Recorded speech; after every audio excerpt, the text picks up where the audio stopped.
1-900 Wrestling is brought to you, as always, by everybody who supports patreon.com/1900 Wrestling. Head on over there right now. And make sure that you get on to our Discord. That is where you can talk wrestling with all the smartest wrestling fans in the world. It is a little private club that I like to think is the best part of my wrestling fandom. Also, you get downloads of our crappy melodica music. It's amazing. Head on over there. Patreon.com/1900 Wrestling. But enough talking about how we do the show. What do you say we just do the damn thing? I want you to call me for all of wrestling's latest news and views. I've been around in wrestling for 35 years, and nobody knows wrestling like me. Remember the number 1-900 Wrestling. Oh, ladies and gentlemen, welcome to another edition of 1-900 Wrestling. It's not an audio doc. No. We are back live doing this thing the best way we know how. I am in Oakland, California. Joining me in Austin, Texas is Willie Dills Gregory. How you doing, buddy? I'm good, man. I'm happy to be back here in Austin, Texas, because I love trips to Las Vegas, especially when multiple wrestling shows are involved. Yeah. But it's always the last day I'm there where I realize I stayed one day too long, right? Yeah. So wait, you were there till Tuesday?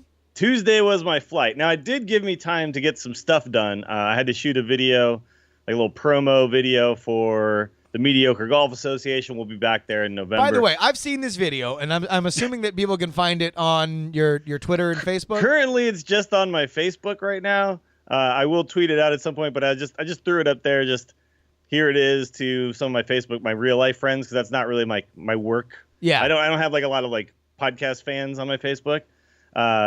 So I put it there, but it's not been like released on MJ. Well, then everybody go ahead and follow at Willie Dills on Twitter so you can eventually see it. Let me just ask you a question. Sure. Don't kayfabe me on this. How many shots of whiskey during the shooting of that video? So the real answer is 2. 2. Because the rest of them were apple juice. Oh, brutal. That's great. Yeah. Because I knew I was going to have to do multiple takes and bunch, things like that. So when you see there's like a shot where I show that a beer and a shot of Crown is $6.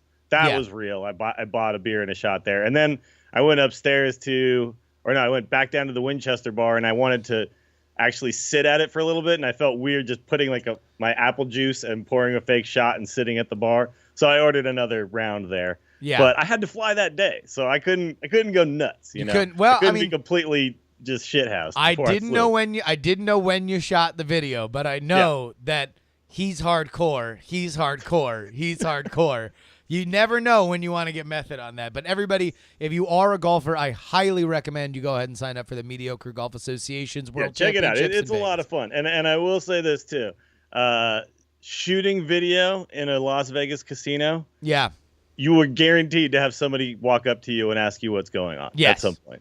I had to explain myself several times because I was taking video of a bar that was next to the sports book, and they were concerned that I was like, I guess, shooting the screens to see the odds. I don't know like exactly what the sensitive information is there, but they were highly concerned. It was like, don't shoot the ceiling, don't shoot any of the gambling. Yeah. Go ahead with the bars. Exactly. And you're like, listen, I'm just trying to promote an an event for your casino. I need to. But also at the same time, it's like, all right, I need to shoot with my iPhone. I don't have a professional crew. It's just me. So just trust me. I'm bringing a couple hundred people in a couple months. It had to look weird. I had an iPhone on a little tiny tripod, and I was just like setting it up, pouring a fake shot, and then walking in front of a bar and taking it and doing a thumbs up over and over and over again all around the casino. Let's actually stay in Sam's Town for right now because you stayed in Sam's Town after we did our little ROH show, and you were apparently they were running wrestling shows all weekend. So obviously there was ROH... another one on Sunday when we were watching No Mercy. There was a show downstairs, which I think it was called... was it FSW? I can't remember. Who knows? Future Stars of Wrestling or something like that, which was a weird name because there was also like guys like Tommy Dreamer there who is not necessarily the future. No, of wrestling. No. A current star of wrestling. Yeah. A past and current star, but also guys like Sammy Guevara, Keith Lee, those guys were all there too. And I was a little torn because I definitely didn't want to miss No Mercy, right? Yeah. But no, I have the WWE Network. I can watch it later. But the situation that we found ourselves in watching it was, I think, pretty fun and something I'm glad I experienced. It was weird. It was an absolute blast. We watched a little bit of it. I had to get back to where I was across town because I was doing the all set up magician bit with Brian. That's a story for another show. Let me ask you about you made a lot of jokes in that Mediocre Golf Association video about how the Winchester bar just happens. It's just like it's actually the coolest thing in the casino, right? Sure. Yeah. And it's this little tiny bar.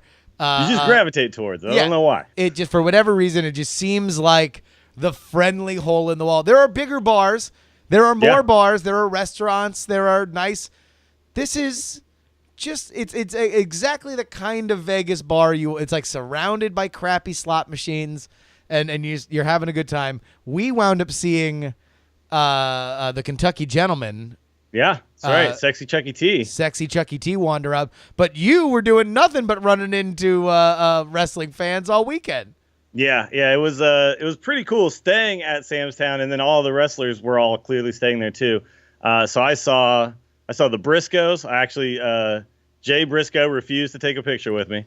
I tell you what, keeping kayfabe real. So, and I saw the Young Bucks. I saw Tommy Drew. It's funny that all of the wrestlers I saw ordering food, all Panda Express. I maybe there's something about they just.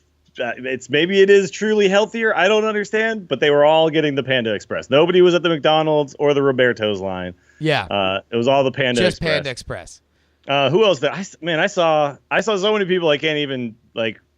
I saw Silas Young, the last real man, playing the slots. Super late night. Really? The last real man. The last real man was a slot jockey, like an old blue hair. Look, maybe he needed a place to rest his back after getting whipped with that belt. Oh my God!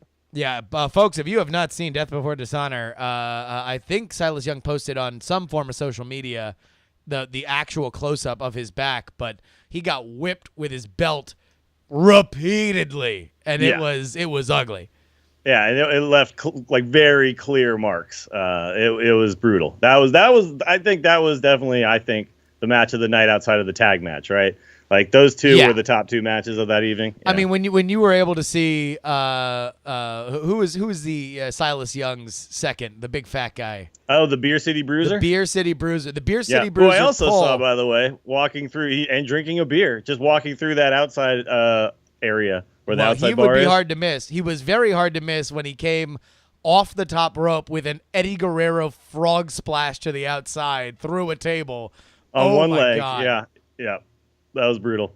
All right. I had a fantastic time, and I did not realize Sam's Town was such a wrestling-friendly casino/hotel. I'm going to keep my eyes open for more stuff there because it's pretty cheap to get there. Yeah. It's pretty cheap to stay there. It's way off the strip. And it was just a really fun kind of like you're just being in because everything there. One of the reasons we do the NGA event there is because everything is self-contained, right? Yeah. There's no real need to leave that place. Unless you want to go to something very specific on the strip. Yeah, unless there's something else that's going on that you want to go see. Like I left to go to the Life is Shit Festival. I left to go hang out with you guys. Yeah. But I could have stayed there the entire time and just been fine, right? And so because of that nature, I think a lot of the wrestlers didn't leave either. So they were all just in there. Walking around drinking, hitting the Winchester bar up, Yeah, well, I'll tell you what, it keeps him out of trouble. Although apparently, they were able to find quite a few Mark drinks bought for them. That seems like a very, I bet, a very fan drink heavy locale for them when all their fans are staying under the same roof as well. I felt kind of awkward because I asked Jay Briscoe for the picture, but he had already just ordered 3 shots of SoCo and paid for them. I would have definitely paid for those shots. Yeah. But I was late to that, so I didn't have, because after he refused, I was like, oh well, I could. No, never mind. You guys are already drinking your SoCos. And by the way, SoCo, a very Briscoe shot to drink, right? Living the gimmick, brother. Living the gimmick. Exactly. Before we move off this topic, let's also just acknowledge the elephant in the room. Obviously, we are heartbroken over what happened in Vegas this last 24 hours. This is not the platform for us to kind of go into the bigger things, but as we're talking about how much we love Vegas, let's just note that Vegas is a town that hopefully, it will rebound. It'll always be there.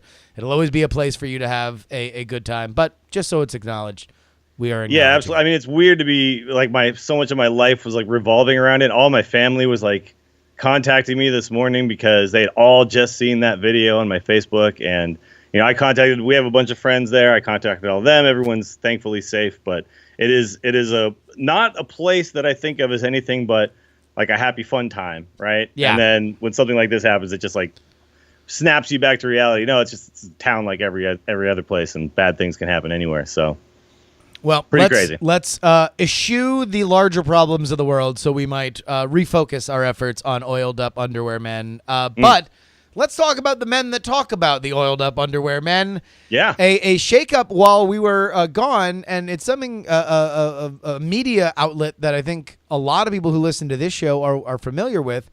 Sure. We probably have a lot of the same, there's a lot of crossover, I'm sure. Yeah. 5 of the most popular talent and editors of What Culture Wrestling, which had been so successful that they started their own wrestling promotion, left en masse at the same time. They all go apparently to start what is found later on Reddit that they have all founded a company called what is it? Cultaholic.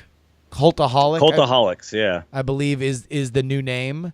And if you want to support them, you can go ahead, twitch.tv/cultaholic, twitter.com/cultaholic. I'm sure they had a Facebook group as well. If you go and search that, you will find that all of those accounts were started on the same day in late July. They had been planning this for a while. What Culture, meanwhile, has lost 20,000 subscribers on their YouTube channel. Since but bigger than that, though, is the drop in per video views is really large. Oh, really? Someone had quoted it as being something like 200,000 views per video. It's just gone. They're not happening to the new version of those things, because they still continue those series, right? Yeah. So ups and downs. Now Simon is doing all of the ups and downs, as far as I can tell. So no more Jack doing that. They obviously have their 10 things that the WWE wants you to forget about this guy or whatever. So yeah, all those series are still continuing. They're just with different hosts now, and they're getting a lot less views for sure. Now, they brought in new people, and we can look at the new What Culture, at some other time. But let's just focus right now on the 5 that left. They are very, very influential in kind of new wrestling, media consumption. At this point, I would say like they were kind of the voice when it comes to YouTube, the internet, right? The IWC.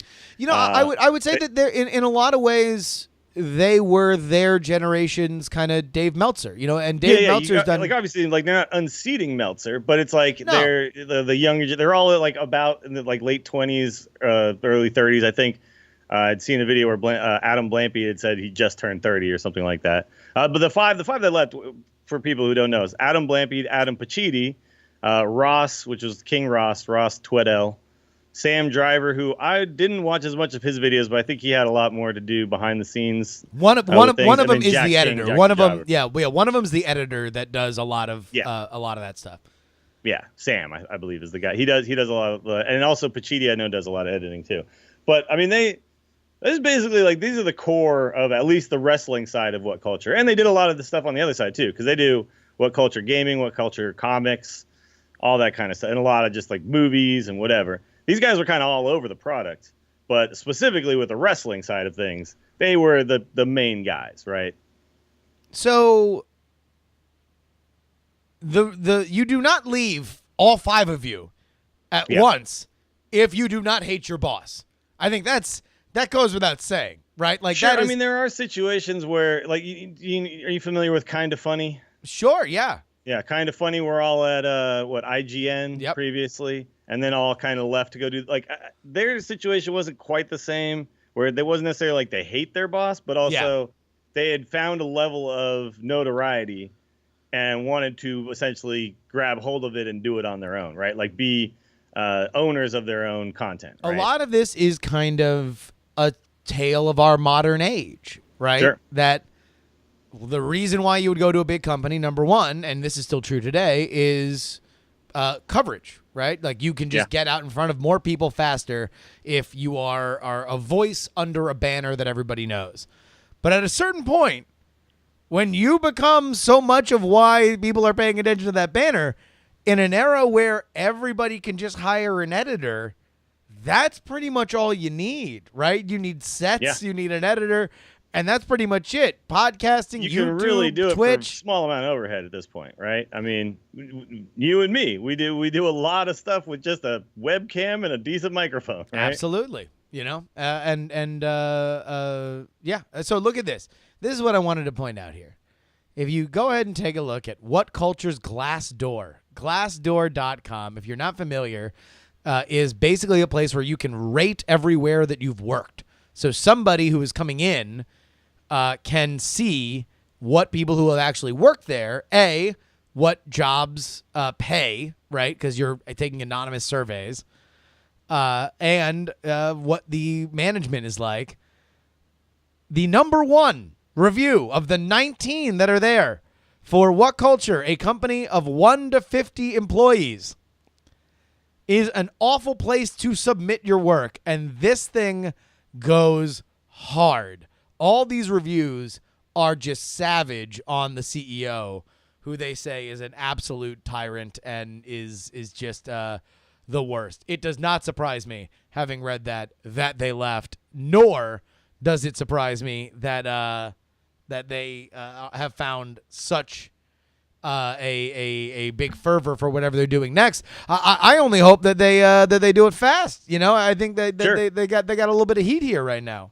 Yeah, strike while the iron's hot, right? It's like there was also, and if you're familiar with Kinda Funny, there was also a situation where one of them had to leave, went out on his own, opened up his own Patreon, and immediately was like way overfunded for what he was kind of looking for, right? Yeah. But then hasn't really done much since then with it, and so it's kind of it's very true. Like, the internet can make you a big star, but it can also forget you real fast. And like, if as a streamer, I went to Vegas for 5 days. I came back, I had like 80 less subs, right? Yeah. Because I didn't stream for 5 days, right? So you got it. Consistency is very key when it comes to the content creation game.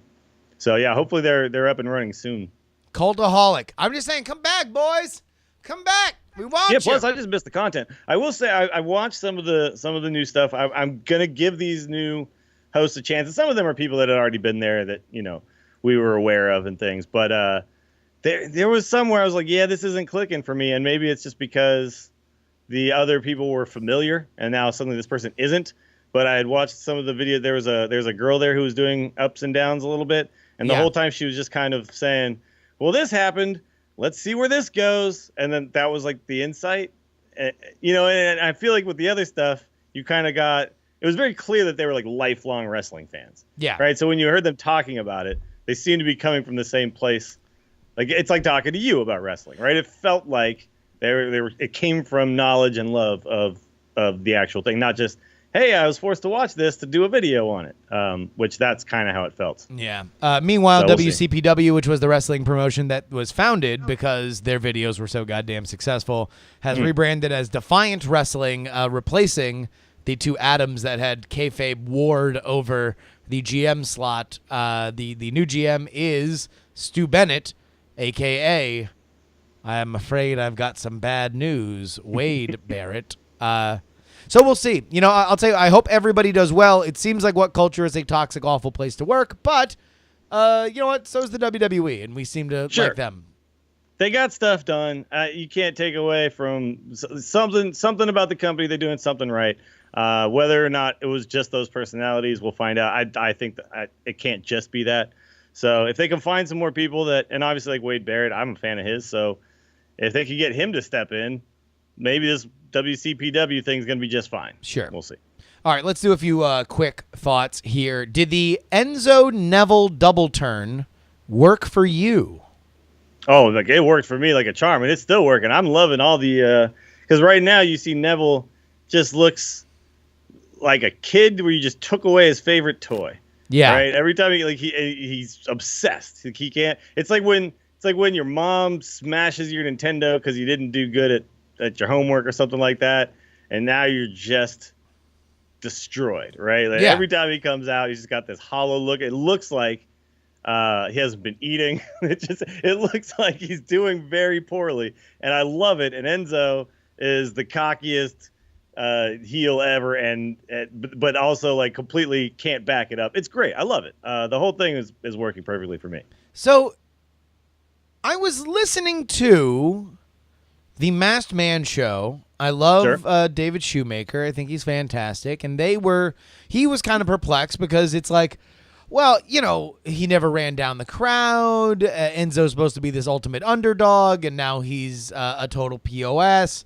It didn't feel like they earned it. Now, I'm going to give you a hot take here, or just an admission.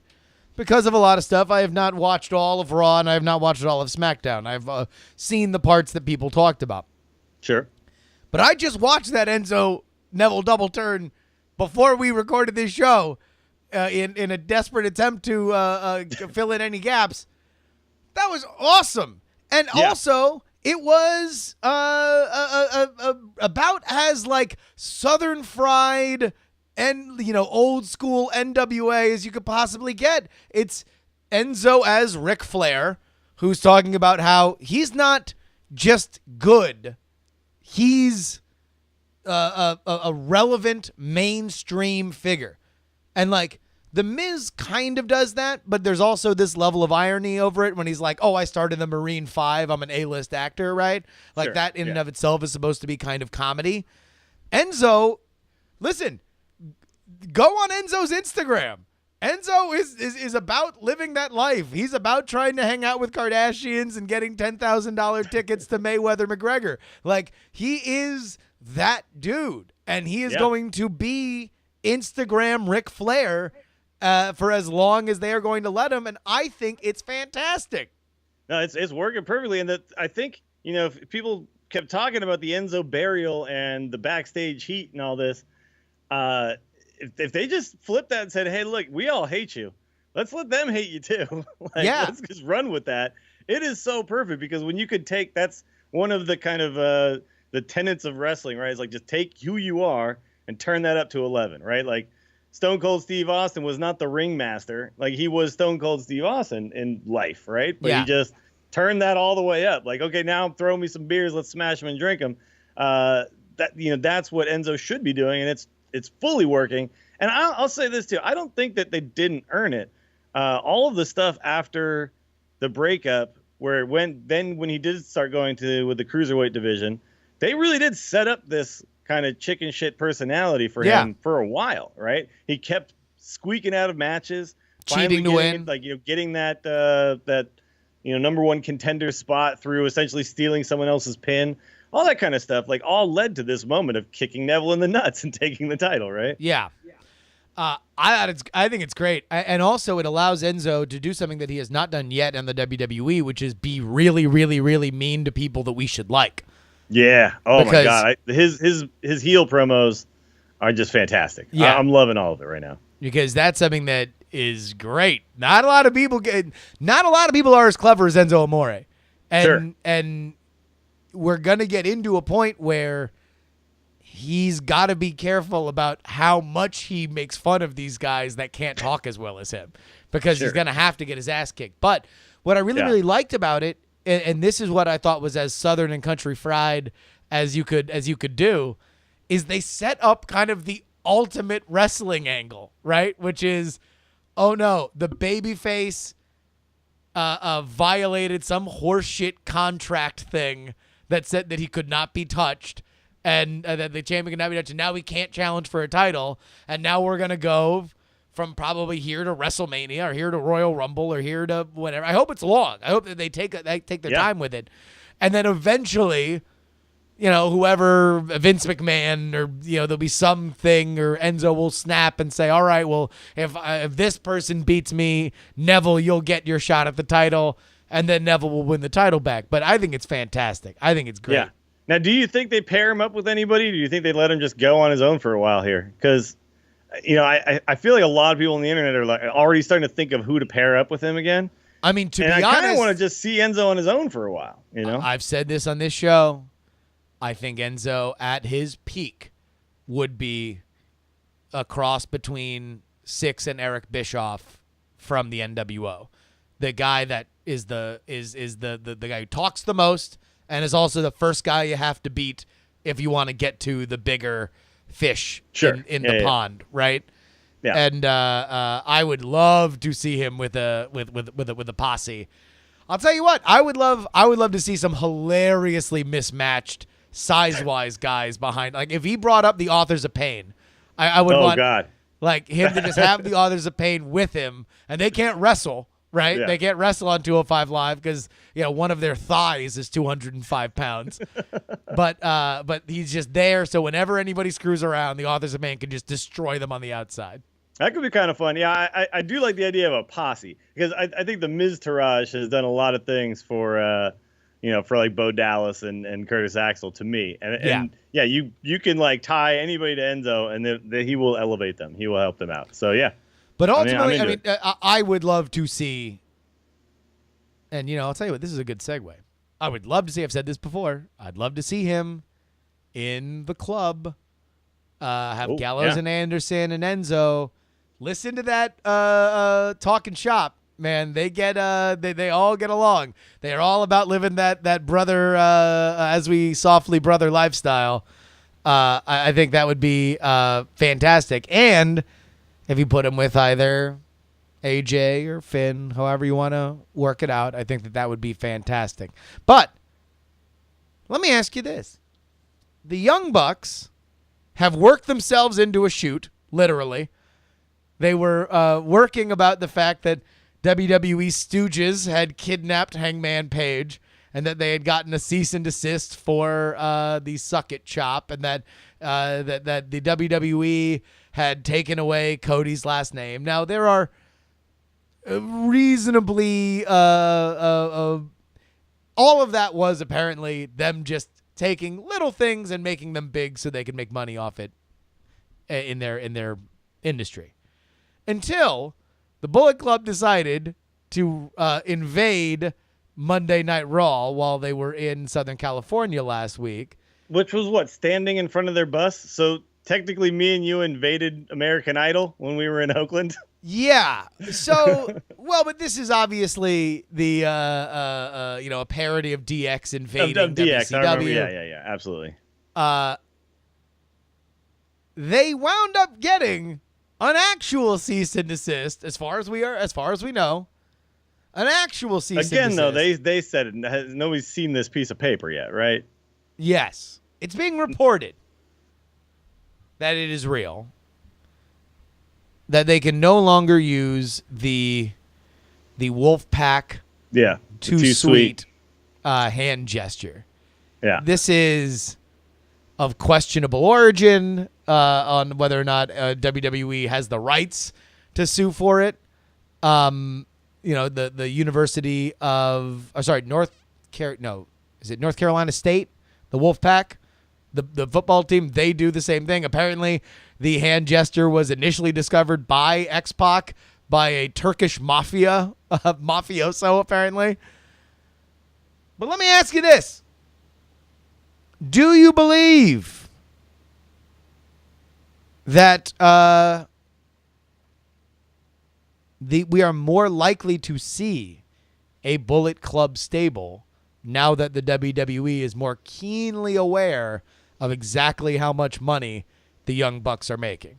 Yeah, I mean, if anything, this is going to kind of they have to pull the trigger on this. They already got the Balor Club shirts, right? Which I think is kind of funny because if it definitely means that WWE is now acknowledging the existence of other wrestling promotions, right? Sure. Because nothing actually happened ever in the WWE that suggests that Finn Balor has a club, right? Like there's never been like a promo or anything. Like he has not led any clubs. He was, of course, the original leader of the Bullet Club, right? He was like the founding leader. He was the first. Yeah, he was the first heavy. Yeah, yeah. So it's like they're definitely acknowledging it.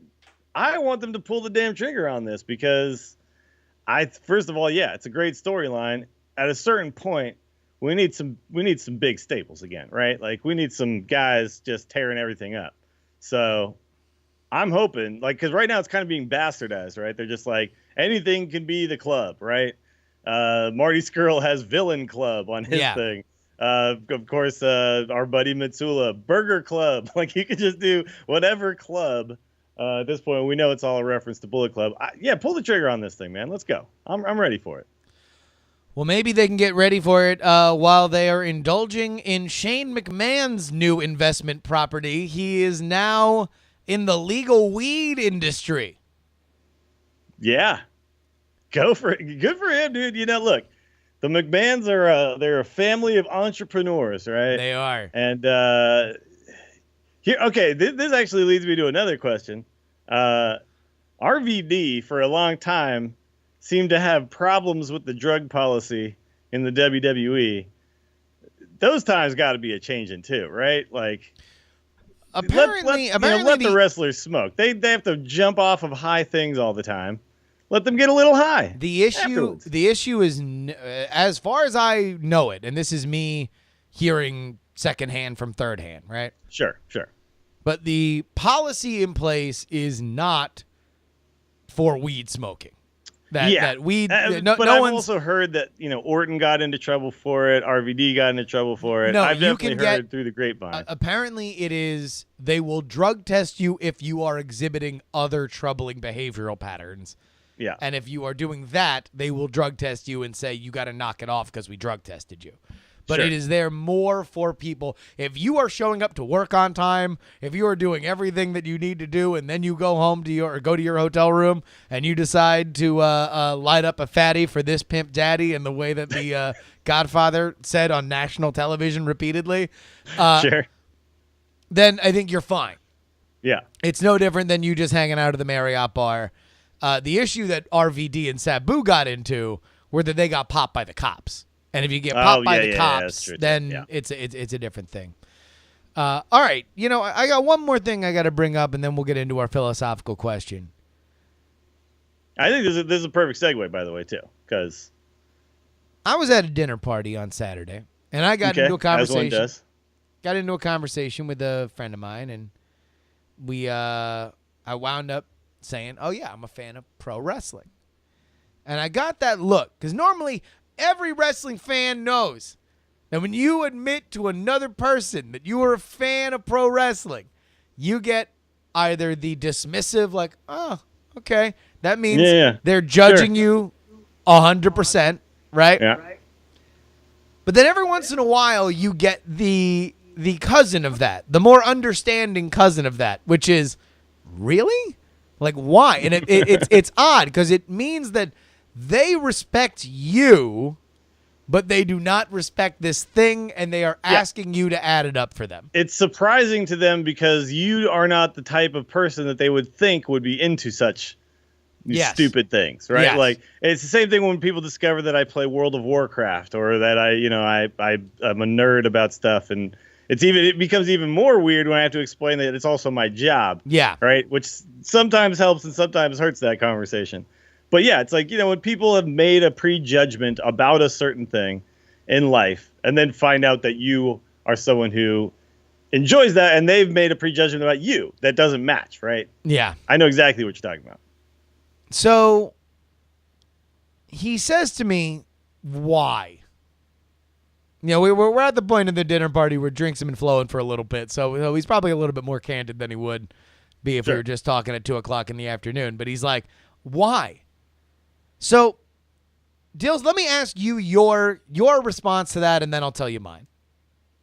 Well, most of the time when I realize that if somebody seems intrigued by it, then I will get pretty deep into it. Yeah. But when somebody seems like they're a little kind of just weirded out or whatever, like I might not convince them to potentially be a fan. I mostly just go with, it's just really fun.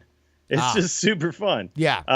And you know, I just kind of stop there. I just say like, it's funny, it's enjoyable, it's entertainment. And it's just everything about it is there to be fun. And if you like fun things, you will like wrestling. It's kind of where I go. Here's where I go. Do you pull out like you put like a PowerPoint up and start talking about Mr. Ass's theme song? No. Well, I mean, maybe if they needle me the right way. I go full high road.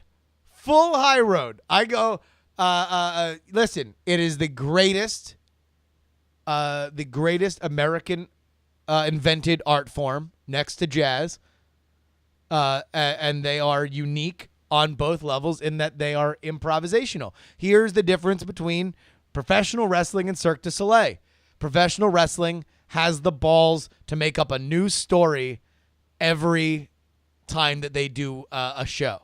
That professional wrestling could, if they wanted to, do one story that they perfected and all the spots could be absolutely measured and you would be seeing the exact same show each time. But no, professional wrestling takes one step higher. Professional wrestling dares to say we can do this improvised every night. And more than that, unlike any other art form, we will be able to cater to the crowd, to every whim of the crowd. When they're excited, we will take them down. When they are down, we will take them up. We will react to their whims. It is, without a doubt, the greatest physical art form that America has ever produced. And I myself would, you're preaching to the choir here. Yeah. But if I was outside of the loop, that would be a pretty convincing argument, I gotta say. Well, that's because here's the thing. I got into this conversation with myself the other day because I was getting worked up. The only problem with professional wrestling is the fact that poor people like it. Like if it weren't for the fact that poor people liked it, then like there's plenty of dumb shit that rich people like, and they love it. But rich people like it, so it's like, oh, it's a funny little indulgence, right? Like sure. even like The Bachelor, right? Like even like reality television. Oh yeah. The Kardashians. There's all this stuff that people that are like, okay, well, it's not looked down upon. The only reason why wrestling has a stigma is because poor people like it. I think if you are not a rich elitist snob, then you need to at least give pro wrestling a fair shake because it is disgusting. It is a sign of the caste system in America, and the proletariat will rise, Willie. The proletariat will rise.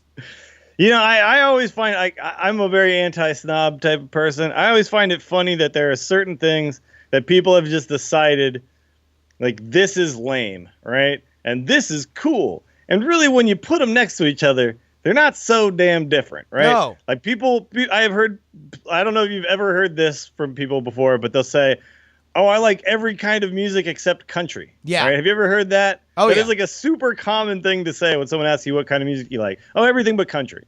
If you put, like, they'll be like, oh, the Pogues, man. Hell yeah, I love the Pogues. And I go, they're just playing country music, right? Yeah. Like Irish country music. Yeah. It's just country music, man.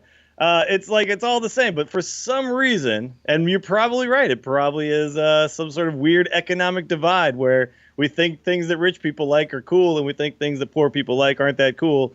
It's like, but we put those actual things beside each other. They're like the same damn thing, right? Like, yeah, like people love fantasy football, think role-playing Dungeons and Dragons or LARPing is lame, right? People, love Star Wars and think Star Trek is lame. Like, it's like, what? Like, they're both sci-fi, like, whatever. I know. It's all, to me, it's just a bunch of stuff so you can judge other people's. Listen, you're gonna act like a Mumford and Sons playing the mandolin isn't bluegrass just because they're Sure. British, Right? You know, like, oh no, that's cool. That's hipster music. It's like, listen, the goddamn Gatlin brothers have been doing this for 30 fucking years. This is why when a guy like The Rock comes along, wrestling fans get really excited because suddenly we're like, hey, look, everybody else thinks this guy's cool too. Yeah. Like, wow, this is amazing for us. Stone Cold, The Rock, like these guys are like, held up on these pedestals because they were able to kind of like bust through, and then suddenly like everybody thought they were cool. But like back in the day, it'd be hard pressed to find, like, I don't know if you remember when the Ultimate Warrior went on the Arsenio Hall show. Yeah. And it was like, at that point, it was like, yeah, we're not making this look cool, are we? No. It's not quite working the same. By By the way, Ryan Gosling saved jazz, and he might be able to save wrestling too. So sure, there we go. All right, let's get into what is fast becoming a staple of this show. Dill's philosophical question. I got to get a sounder for that. I got to get an operatic sounder. All right, so all I really want to talk about is the idea of kayfabe, which I think is pretty funny. And a lot of people who, like your friend at the dinner party, I think kayfabe is one of the things that really stops them from being able to understand what wrestling really is, right? Because in their mind, we all think it's real somehow, right? Did that come up? Don't you know it's fake? Did that ever come up? No. I think I had so sufficiently high-roaded him that we were not even within the is it real conversation. Okay. Yeah, you'd left that one in the dust because that is like the most base argument against it, right? Is the no, because immediately I start comparing it to Cirque du Soleil, and so nobody really believes that there are two twins coming out of a marble pit, or that lady's actually a mermaid, so that's usually the frame of reference we start at. That guy's not really a Jedi, right? So it's like. The funny thing that I find about kayfabe is that it is such a real concept to us as wrestling fans now, where to a certain point we're not even talking about things the way that I think a lot of people think we are. We're looking for kayfabe breaking moments so we could discuss those. Yeah, and then we're playing it. Fans, there's kayfabe to being a fan too, right? Like we've talked about on the show, pretending to be a fan of this guy and boo this guy, even though you really like both guys, when it comes down to it. That's the whole audience participation part that makes a live show so special, especially like an indie show where it's very small. You start yelling something and the guy across the arena hears it. All the wrestlers hear it, that kind of stuff. But I start thinking about, in real life, there's a lot of kayfabe going on that people just don't really talk about, right? And so I kind of just want to hear your take on real life kayfabe situations, why people do it, and what would be the harm in breaking kayfabe in these real life? Because like a dinner party, you bring up a dinner party, right? So I'm sure at that dinner party, everyone is trying to present a good version of themselves, right? And probably trying to highlight certain aspects of themselves that they think other people will enjoy, and maybe downplay other ones, right? So if they have like a good job, right, they'll bring that up. If there's like an interesting debate going on in the world and they think they have a hot take on it, they'll bring that up because suddenly they will come off as interesting or something like that, right? Yeah. Like these are real life kayfabe situations. Do you ever notice that when you're at like a party? Okay, yeah, this actually went in a different direction than I thought it was going to go. Because, okay. Because initially you had mentioned the kind of social media element. Yeah, social media is a big one too. But even just in any social interaction, I think there is a lot of kayfabe going on. Okay, all right. So we are talking about wrestlers specifically right now, right? Or are we talking about the everybody. world? Like at your dinner party. Yeah. Everyone there is basically playing a character, right? Sure. To a certain extent. And this is wow, we are different getting than the character that you get when they are home by themselves at midnight. Just like flipping through the channels or whatever, can't sleep or something. That character is different from the character they are presenting to you. We are getting deep. We are getting deep on Dill's philosophical question this week. Holy shit. Yeah, I guess we all wear masks, right? And that is what kayfabe truly is. But and ultimately, it's even more so when you really understand what kayfabe is supposed to do, which is create a more compelling narrative so you can make more money. What I initially thought we were going to talk about was kind of the social media element and where that line is. How much do we want Nia Jax to be talking about how Alexa Bliss is a bitch and she'll crack her in half? And how much do we want her to be talking about body positivity? You know, sure. Do we want to see pictures of, Roman Reigns and Cesaro when they're in Europe? And then there's, oh God, what is AJ Styles doing there? Aren't they supposed to be feuding? Like that kind of stuff. Yeah. Sure.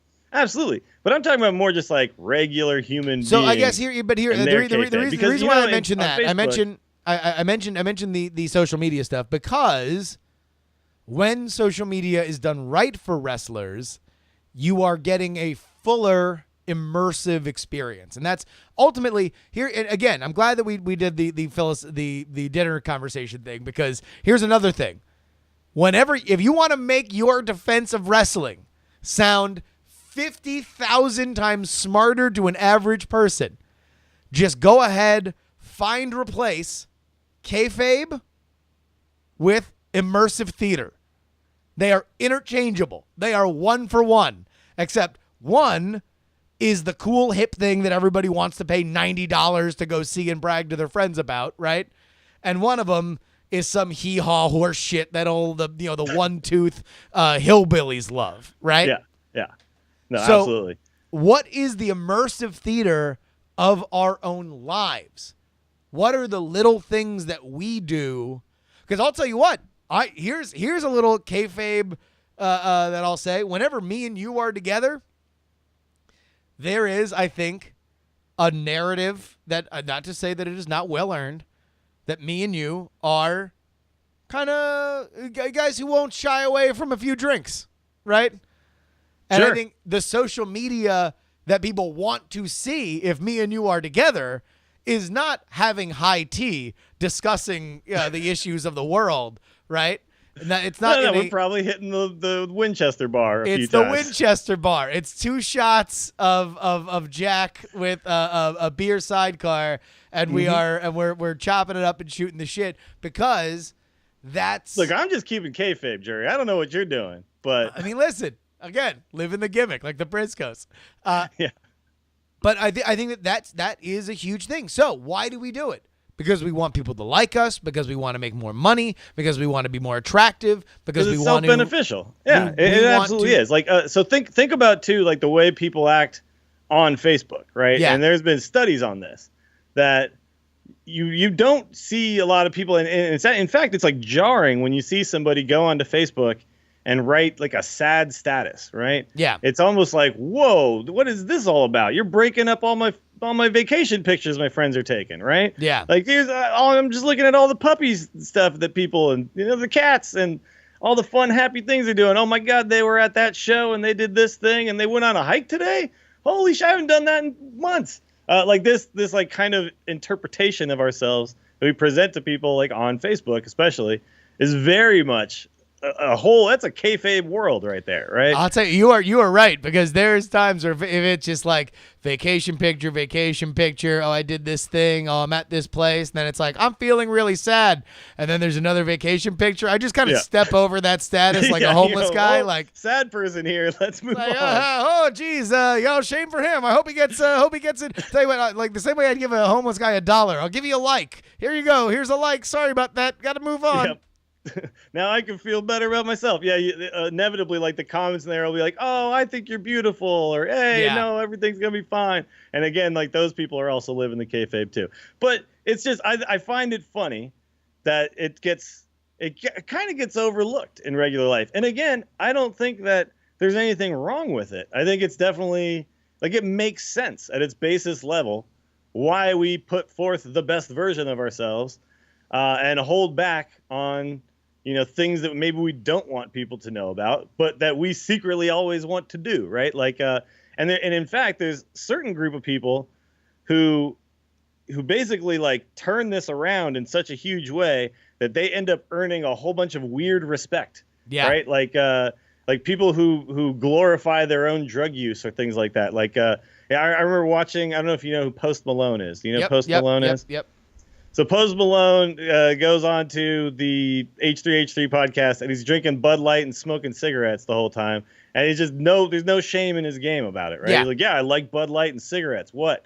And you're just kind of like, wow, that's I weirdly respect you for just not being ashamed at all. Or, guys like Charles Bukowski, like, gets revered, and he's just like, yeah, I'm just writing about what a fuck up I am, right? Yeah. And just doesn't hide it. And so sometimes when you see it, it's kind of like, it's like refreshing. Like, oh, yeah, all right. And then people kind of secretly go, well, maybe it is okay to be like this sometimes, but right? Yet, and then the rest of the world isn't doing that. But yet, is that their kayfabe? Because that might be something. Just their kayfabe, yeah. Bukowski was drinking apple juice just like I was at Sam's Town. Well, and now, Jesus, we are getting deep. What is the true us? Is because really, yeah. The kayfabe version, if it is idealized on either end, either that you're the bad boy who does bad things but you have this freedom, or you are this great, amazing person that has the money and time to do amazing things, is the part of you that isn't that the real you, or is the part of that part of you that isn't that just the part that hasn't evolved to this other level yet, right? Sure. No, it's possible that it's one or the other, but it's probably in reality somewhere in between, right? I mean, it's it's like, you can dress up real nice and do your hair and stuff, and you look better, right? And so it's just like a dressed up version of like your personality and things like that too. Let me say this: there was no more moment in which I realized that life is really professional wrestling than, I can't get into specifics, but let's say I theoretically knew a friend who had recently was working with a large company and had become under siege by some people on Twitter and Facebook. And they decided that they were going to, seized on kind of a little, in my opinion, a mistake this guy made, and they were going to flood the parent company with angry mail, right? The angry email, and let this parent company know that this is a fucked up situation, and yada, yada, yada. So the narrative at that point was, guy makes a mistake, the community rises up to get him fired, right? And then all of a sudden, this guy realized that life is pro wrestling, maybe because he knows pro wrestling very well, and decides, okay, I just need to flip the narrative. All I need is more people to be bitching about the fact that these people are bitching, and the company will at the very least say, it's a push. Let's just see if he's still radioactive in 3 months when we push him on something else, and we'll just shut up about it. And it went from, we got to fire him now, to, well, it seems like a controversial issue, and hopefully we sell more comics because of it. And it's like, it was pro wrestling. It was just, which side of the crowd is the good guy. If you present the correct narrative, you win. Sure. And that's life. Yeah. Life is kayfabe. And a lot of times, like, you can like, politics and all this kind of stuff really could just boil down to, it's just like, yeah, these are just two guys cutting promos at each other, right? Like, it's there's very, very many things you can put into this box, and that's why I love, like, having this show where we can kind of like take the pro wrestling package and just like wrap it around all the other things in life and be like, holy crap, that explains it all perfectly, doesn't it? Yeah. So yeah, next time you're like out at a party, next time you're at your job, everyone's standing around talking about, the recent episode of Game of Thrones or whatever. Maybe that person doesn't even like Game of Thrones, but they just don't want to be excluded from the conversation, right? Just picture that possibly you are looking at the character that they are playing and not necessarily the real human being. That is the kayfabe version of them. Do you think every diva who worked in the WWE from like 99 to 2015 really liked to have the camera right up their butthole every time that they bent over to get in the ring? No. They probably didn't. I'm sure there were a few that didn't mind it, but I'm sure that a few of them found it a little intrusive. But they did it. Why? Because that was the character. Because that was what got them paid. Yep. Yeah. Kevin Owens doesn't probably in real life want to headbutt Vince McMahon, but character says do it. He does it. And this is I just find it more often happening in regular life than people might recognize, or maybe I don't know if it's anything with not wanting to admit it. I just think people don't think of it, right? They just don't even. I remember being I'll leave it with this, but I remember being very impressed once with my ex, because we could go out and somebody could start a conversation with her that I would want to exit from immediately, right? Yeah. If this person had started that conversation, oftentimes it was like some weirdo at a bar or something like that, just talking about who the hell knows what. And she had this amazing ability to act completely enthralled with what they were saying. And just be like, oh, really? Oh, that's so crazy. And, just be like enthusiastic, arms moving. Oh, my God, she's smiling. And then later she'd be like, yeah, that guy was so weird. And I was like, why were you egging him on? She's like, well, it's just being nice. And I was like, all right, kayfabe. You were kayfabing him. Got it. And it's funny to me that people feel the need to do this. Wow. But it's not, I don't think it's necessarily negative. I just think it's a thing that's out there. It's a human behavior. There's a reason why. All right, let's get into the most popular part of the show, and that is our Shitty Melodica Challenge. We've got our good brother, Trey Warren. He is a great musician, but he is a mediocre at best melodicaman, and he has done a bunch of professional wrestler themes. This was the last theme that we had listened to.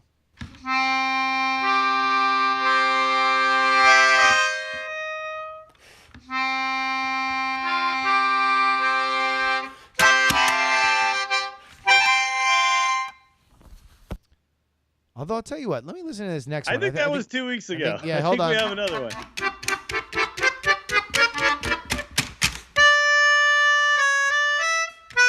I think we did this one too. All right, this was last week's. That was last week's. I think we did that one too. All right, you're right. That was last week's. This is this week's. All right.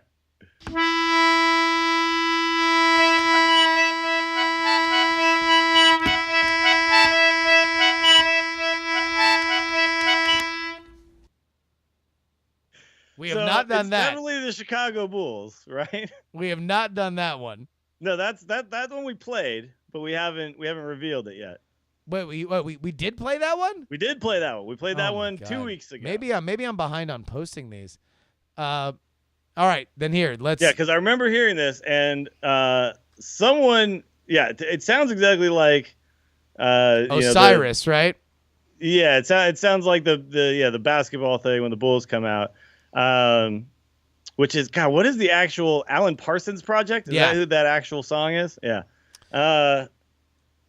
But the wrestler someone had mentioned that maybe it was Fit Finley, but I didn't put those two together. Somebody else did that for me. All right, that was Ricky the Dragon Steamboat. Whoa, really? Ricky the Dragon Steamboat was the one here. So here we go. This is number 36. This is our for real. This is this week's Melodica Challenge. Here we go.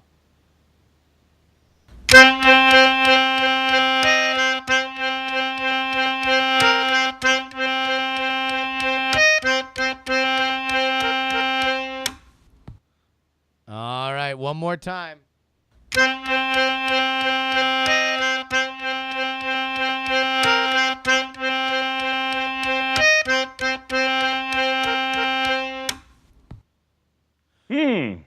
I am reading what this is. There's no way anybody on earth gets this.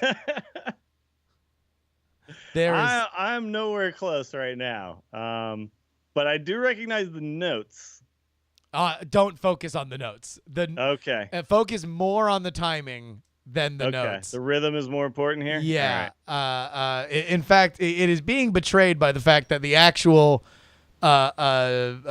sounds used in this theme sound nothing like a melodica. In fact, they might be the exact opposite. So here we go. One more time, just for everybody in the back.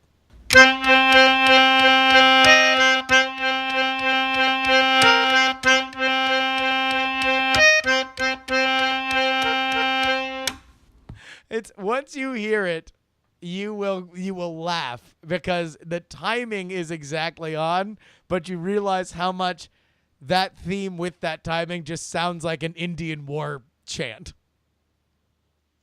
Yeah. All right. By the way, Trey Warren, the guy who played this, is in our chat right now saying that he does not remember what this is. I can say that nobody has gotten it yet, and I don't believe that anybody will get it going forward. However, you will be able to get it in your inbox, the answer and the downloadable MP3 if you go to patreon.com/1900wrestling tonight. Not only will the episode go live, but you will get this MP3 and the announcer. All right. That is about it for us. Willie, anything else that you want to get out there? No, just, check me out on Twitch, twitch.tv/WillieDills. Be doing a lot of Hearthstoning. I think Hearthstone is in the best place it's been in a long time. And those nerfs and changes they made recently have brought a lot of the fun back to the game for me. Yeah, I think we're going to be playing some Hearthstone pretty soon. A lot of crazy stuff. In fact, I'll tell you what, I might hang out with you on your stream if you'll have me at the beginning here. Yeah, we'll absolutely. I got some fun new decks, and there's lots of good things going on. So come check it out. All right, fantastic. That, of course, is at twitch.tv/WillieDills. My name is Justin R. Young. You can find me twitch.tv/Justin R. Young, where you will see this show at its new time, by the way. We are now starting at 6 p.m. Eastern Time, 5 Central. That is 3 Pacific, right before Raw. So we'll be able to recap the week that was. And I'll guarantee you this.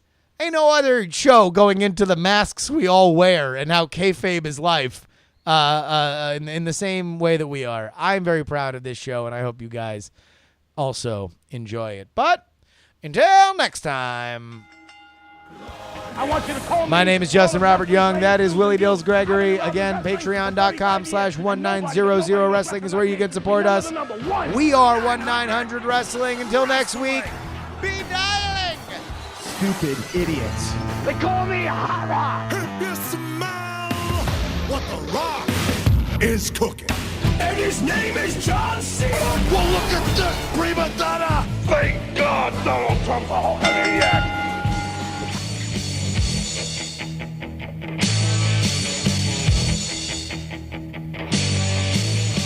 Diamond Club hopes you have enjoyed this program.